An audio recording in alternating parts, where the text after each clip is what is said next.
il y a 2 ans, l'industrie automobile française était en crise.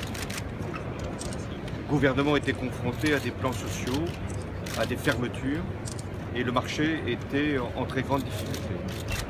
Depuis maintenant 2 ans, des efforts ont été faits par les industriels, par l'État, pour apporter un certain nombre de fonds, de stimulation, d'incitation, et les résultats sont là.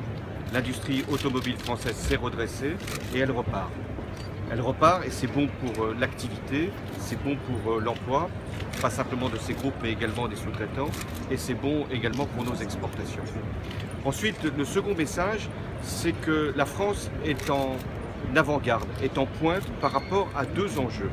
Le premier, c'est d'être capable de livrer un véhicule qui pourra consommer moins de 2 litres au 100, même peut-être pour certains 1 litre au 100 dans 5 ans. Il y a eu là aussi des incitations très fortes, il y a eu un plan qui s'est mis en place, des fonds qui ont été affectés, plus de 400 millions d'euros, et nous en voyons déjà les premiers résultats. Il y a une diminution sur les véhicules existants de la consommation et nous pourrons aller vers le véhicule 2 litres au 100 à l'horizon 2019-2020. Et puis, il y a le véhicule électrique. Aujourd'hui, le véhicule électrique se développe très rapidement. Et j'ai voulu, avec le ministre de l'économie, que nous puissions ajouter au bonus qui existe déjà, un super bonus qui permettra qu'un véhicule électrique puisse coûter moins cher qu'un véhicule à essence ou au diesel. Et que pour l'utilisateur, ce sera une double économie, l'économie à l'achat et une économie dans sa propre consommation.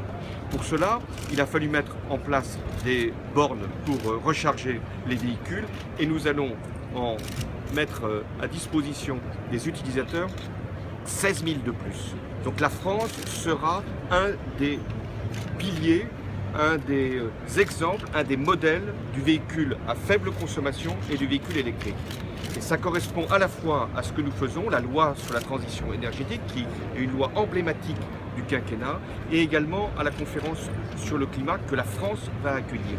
Et la France, quand elle va accueillir en décembre 2015, elle pourra présenter des véhicules à très faible consommation, des véhicules électriques et un changement des modes de transport dans notre pays. Il y a aussi une alliance qui s'est bâtie entre les constructeurs, c'était important. L'État, vous savez, est au capital des 2 entreprises, aussi bien de Renault que de Peugeot, et une alliance entre les sous-traitants et les constructeurs eux-mêmes.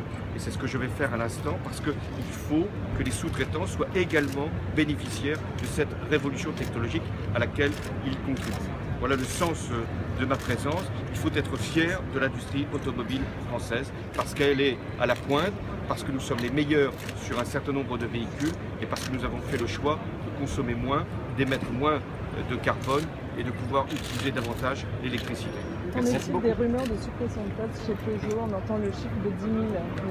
Peugeot connaît aujourd'hui une très grande dynamique de ses ventes. Je sais qu'ils font des efforts pour, notamment sur le site de Rennes, faire qu'il soit non seulement préservé mais qu'il soit conforté. Renault a également fait en sorte que des productions Nissan, que des productions qui jusqu'à présent se faisaient à l'extérieur soient relocalisées en France. Là, nous avons enfin une industrie automobile qui produit davantage en France, qui exporte davantage et qui vend davantage de véhicules.